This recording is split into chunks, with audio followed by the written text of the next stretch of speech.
Welcome back to the CA Channel's Breakfast Show. We're sorry for that break in transmission. We were looking at the national dailies and we were still on the Nigerian Tribune newspaper. The last headline I gave to you was corruption, human rights, killings. United States government reports indicts federal government, judiciary, military. Says 2023 poll reflected popular will. Confirms party thugs attacked obese supporters in Lagos. I was talking to Toke Bravo about the election last year and she said, well, it is what it is, right? It is what it is. Alright, let's finish up on the Nigerian Tribune newspaper. NNPCL says logistics problems solved over fuel queues in Abuja, Nasarawa, others. Petrol sells for 730 naira per litre in Anambra State. Well, it is quite sad that the petrol price is going up. But we do hope that next month, Dangote Refinery has said they're going to be releasing petrol as at next month, and we are hopeful that it will reduce the cost. I pray Nigeria will experience peace. One truth is we can never go back to status quo. We can't go back to status quo. I mean, this present administration met the fuel price at about 160 and exchange rate was about 300, 400, and now it is over 1,000. And petrol price is now we can't go back to, let's say, 400 on fuel. Yeah. Well, it would take a miracle. No, that's achievable. It's achievable, but I just say it's not achievable. It would take a miracle. Not a miracle. Once Dangote starts, and then our government too can put up their cap and do the right thing. Four refineries should start working. And let's say, look, one issue we had with the fuel subsidy during the first of the regime. It's not like Nigerians did not appreciate the fuel subsidy, the fact that the federal government was paying the fuel subsidy. But you coming out to tell us that you don't know how much as a nation we consume daily. That is an avenue for theft. Because somebody can just come out and say, okay, they imported 100 million barrels of oil, whereas it was 50. And now you have to now pay half of that money to them. It's free money. People came out to say, we heard about it. People came out to say, we are tired of eating money in this country. We are tired. The money is too much. It's Nigeria. Anyways, grab a copy of the Nigerian Tribune newspaper to get details of all the stories and lots more. Yes, we'll go on a quick break. When we come back, the breakfast just continues.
staying tuned. Thank you for sharing a moment with us. It's Friday, and you know how we want to talk about some entertainment gist, little gossip concerning what is trending.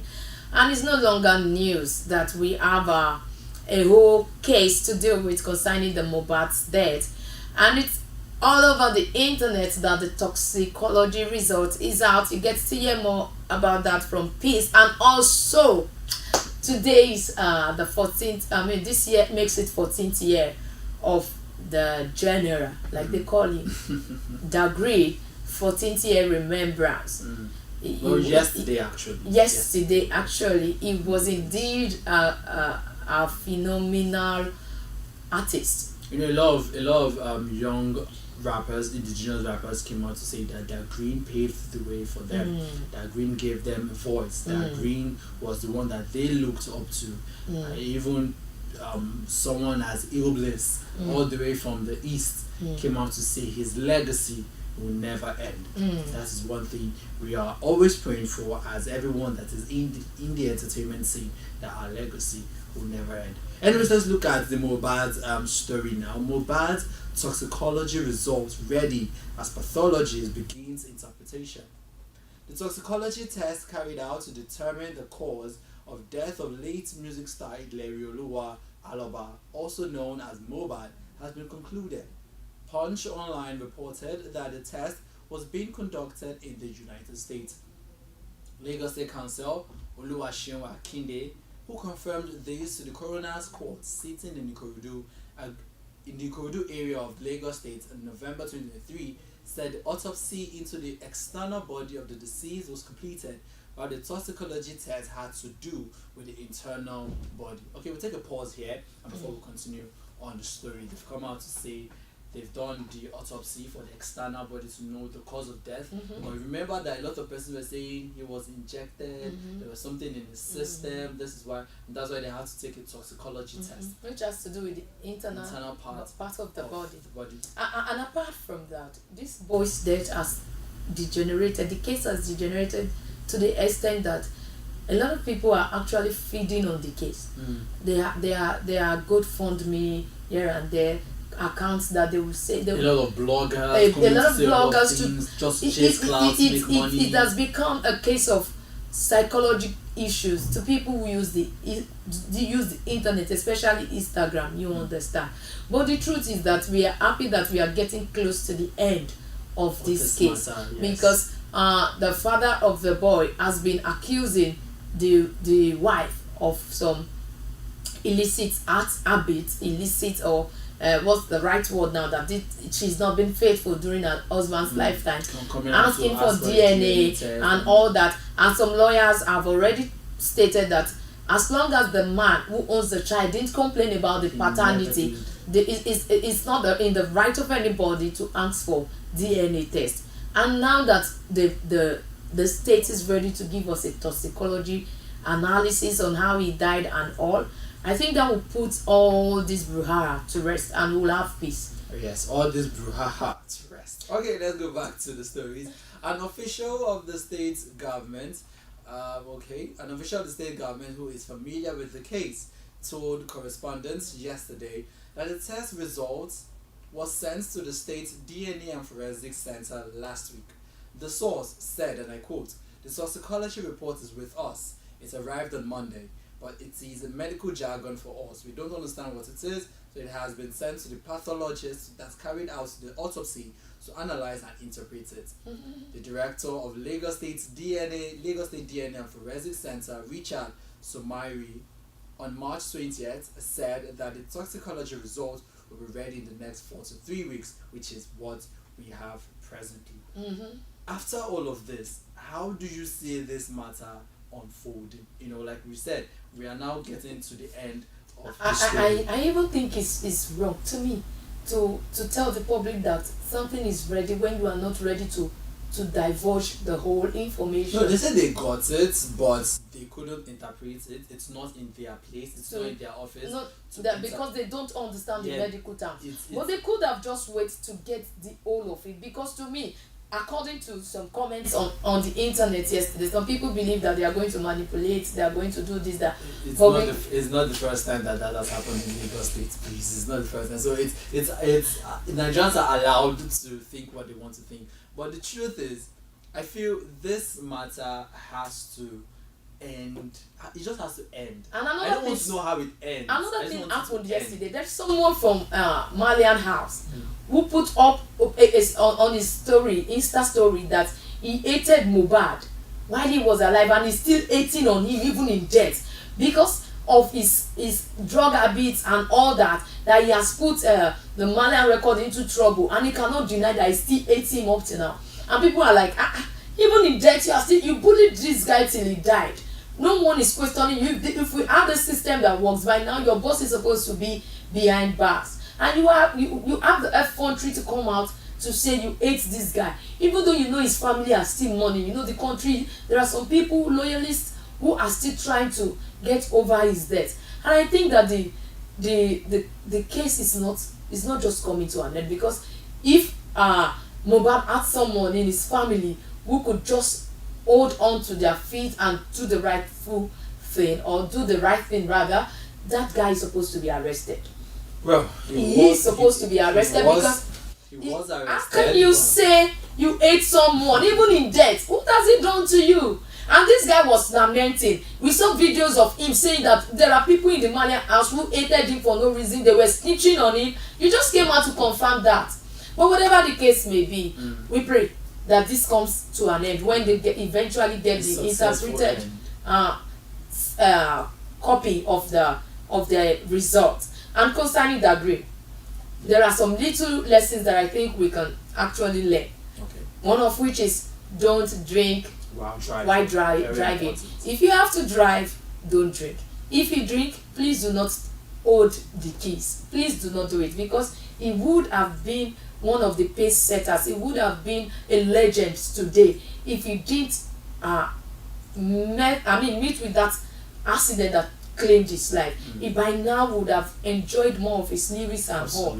But whatever it is, he should keep resting in heaven, and he should please take care of Mohbad for us. Whatever. Imagine. Can keep you just taking imagine care of the general? Mohbad for us. Yes, keep taking care of Mohbad for us. Mohbad to a lot of people is a lovely soul. He's a calm person. His music was amazing. Amazing songs. A lot of us. I for one, I love his music, but there is nothing we can do now because he has joined the saints. May the Lord continually make their soul rest in peace, both Mohbad and the general himself. Amen. And this is how we call it a day on the CACTV Breakfast show this morning. I am Toke Bravo, and as usual, I have a Peace, my lady. in the house. It's a bye-bye from us. See you on Monday. See you on Monday. Bye-bye. Have Bye-bye. a lovely weekend.